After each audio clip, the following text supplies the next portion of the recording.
Hello guys, आज की इस लेक्चर में हम लोग शेड्यूलिंग के बारे में डिस्कस करेंगे कि शेड्यूलिंग क्या होता है। लास्ट लेक्चर में हमने डिस्कस किया था कि 3 फेज होता है प्रोजेक्ट मैनेजमेंट का। एक प्लानिंग होता है, एक शेड्यूलिंग होता है, एक कंट्रोलिंग होता है। तो थोड़ा थोड़ा लाइटली हमने सारे चीज़ों के बारे में डिस्कस कर दिया, लेकिन पर्टिकुलरली अगर हम इसको डिस्कस करेंगे तो हमें अच्छे से समझ में आएगा। तो लास्ट लेक्चर में हमने प्लानिंग के बारे में डिस्कस कर दिया था, steps in phases in planning सारे कुछ डिटेल्स में डिस्कस कर दिया था।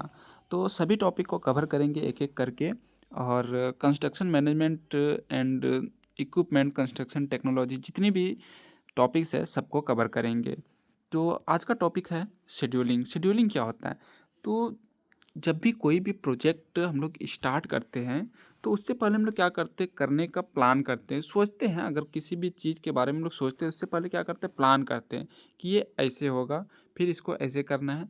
तो जो भी चीज़ें हम लोग सोचते हैं उसको प्लानिंग बोलते हैं। लेकिन शेड्यूलिंग क्या होता है कि प्लानिंग करने के बाद हमको शेड्यूल करना होता है। लाइक कि अगर एक बिल्डिंग का कंस्ट्रक्शन करना है तो हम लोग छोटा सा प्लान करते हैं, एक कि इसमें एक बेडरूम होगा, एक टॉयलेट होगा, एक बाथरूम होगा, एक सीढ़ी होगा, और एक बैक डोर होगा, एक फ्रंट डोर होगा। इस टाइप से हम लोग प्लानिंग करते हैं। इसका हर एक एलिमेंट के बारे में प्लानिंग करते हैं। तो प्लानिंग क्यों करते हैं? क्योंकि हमें अगर प्लानिंग नहीं करेंगे ना तो हमें ये पता नहीं चलेगा कि हमारा कॉस्ट ऑफ कंस्ट्रक्शन कितना जाएगा। लेकिन प्लानिंग करने के बाद हमें शेड्यूलिंग बहुत ज़्यादा इम्पोर्टेंट हो जाता है। शेड्यूलिंग क्यों होता है इम्पोर्टेंट? तो जैसे ही हम लोग कंस्ट्रक्शन के बारे में सोचते हैं कि यहाँ पर बिल्डिंग का कंस्ट्रक्शन करना है, तो सबसे पहले हमारे दिमाग में आता है कि हम ब्रिक्स वर्क करेंगे या फिर कंक्रीट वर्क करके कंटिन्यूअस फाउंडेशन करेंगे। तो उसी के अकॉर्डिंग हमारा मटेरियल का शेड्यूलिंग होता है। सबसे पहले हम लोग क्या करते हैं, मटेरियल को एलोकेट करते हैं कि कौन सा रिसोर्सेज कहाँ पर अवेलेबल है। लाइक कि यहाँ पर बिल्डिंग बनाना है तो यहाँ से 10 किलोमीटर तक हमें सैंड ट्रांसपोर्ट करके लाना पड़ेगा। ब्रिक्स हमारा 2 किलोमीटर में अवेलेबल है। इसके बाद वाटर का अवेलेबिलिटी, तो ये सब हमें प्लान करना होता है। लेकिन प्लान करने के बाद क्या होता है, शेड्यूलिंग। सबसे पहले हमें क्या ज़रूरत होता है? सबसे पहले हमें पानी की ज़रूरत होती है। तो पानी नहीं रहेगा तो हमारा कंक्रीटिंग और मोर्टार का जो ये रहेगा वो कैसे होगा? नहीं होगा। इसीलिए शेड्यूलिंग बहुत ज़्यादा इंपॉर्टेंट हो जाता है। किसी भी कंस्ट्रक्शन वर्क को करने के लिए प्लानिंग के बाद शेड्यूलिंग की ज़रूरत होती है। उम्मीद है आपको समझ में आ गया होगा कि शेड्यूलिंग क्या होता है।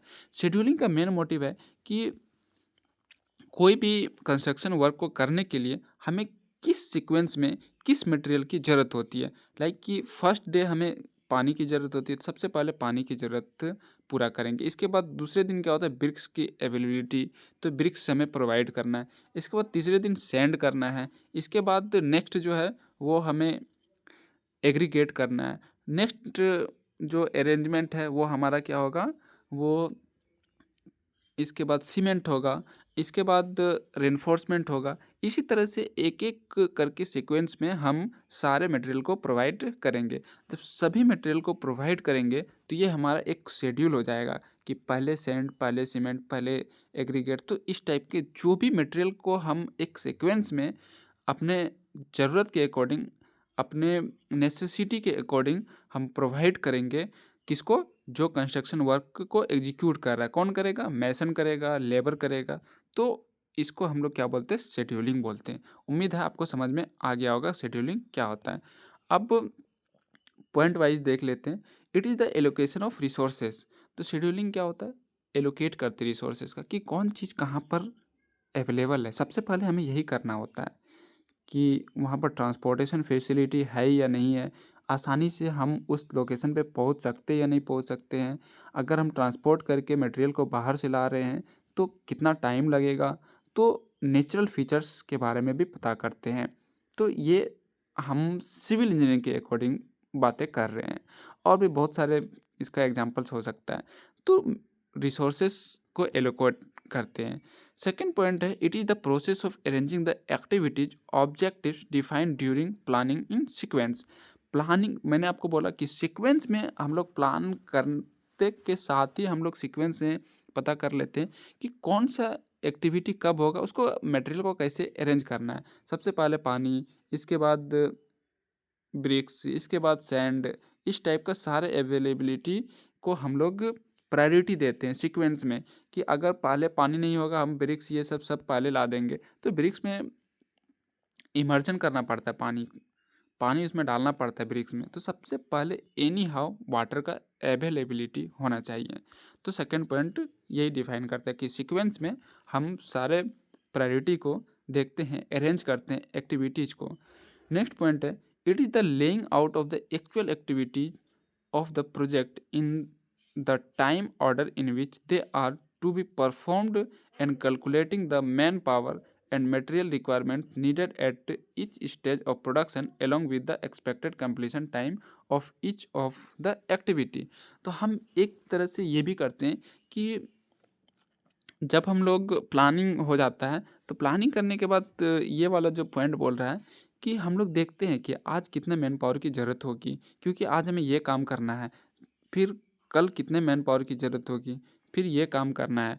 और मटेरियल, आज हमें ब्रिक्स की 1500 ब्रिक्स की ज़रूरत है, 1500, तो कल हमें कितने ब्रिक्स की ज़रूरत होगी, कल हो सकता है 500 की होगी, तो हमने लाया है 2500। तो फिर नेक्स्ट डे किस चीज़ की ज़रूरत पड़ेगी, किस मटेरियल की ज़रूरत पड़ेगी। तो ये सारे सीक्वेंस को हम लोग क्या करते हैं, अपना माइंड लगा के, प्रोजेक्ट जो मैनेजर होता है वो उन्हीं के बारे में बात बोल रहे हैं। तो प्रोजेक्ट मैनेजर अपना माइंड अप्लाई करके ये सारे अरेंजमेंट को अरेंज सीक्वेंस में अरेंज करता है कि आज क्या ज़रूरत है, कल क्या ज़रूरत है, कितने मटेरियल की ज़रूरत है, कैसे अरेंज करना है, ये सारे कुछ शेड्यूलिंग में हो जाता है। कंट्रोलिंग में भी सेम सिचुएशन है, लेकिन कंट्रोलिंग अलग तरीके से होता है कि मतलब लाना कैसे है, कितना खर्च करना है, उसमें इन्वेस्टमेंट की बात आ जाती है, कंट्रोलिंग टाइम सेविंग की बात आ जाती है। तो नेक्स्ट पॉइंट है, scheduling is the process of arranging the activities और object defined during planning in sequence.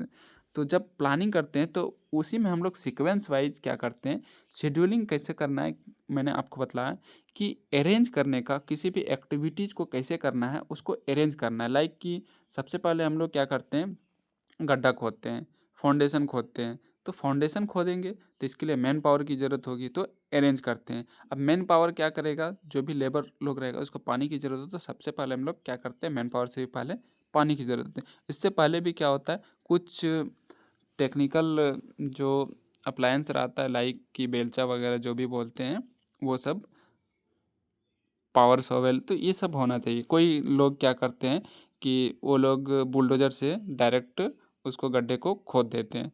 तो इस तरह का सीक्वेंस में एक्टिविटीज़ को देखते हुए हम सारे कुछ को प्रोवाइड करते हैं और अरेंज करते हैं। तो उम्मीद है आपको समझ में आ गया होगा कि शेड्यूलिंग क्या होता है। तो आज के लेक्चर में इतना ही, फिर नेक्स्ट लेक्चर मिलते हैं, तब तक के लिए बाय।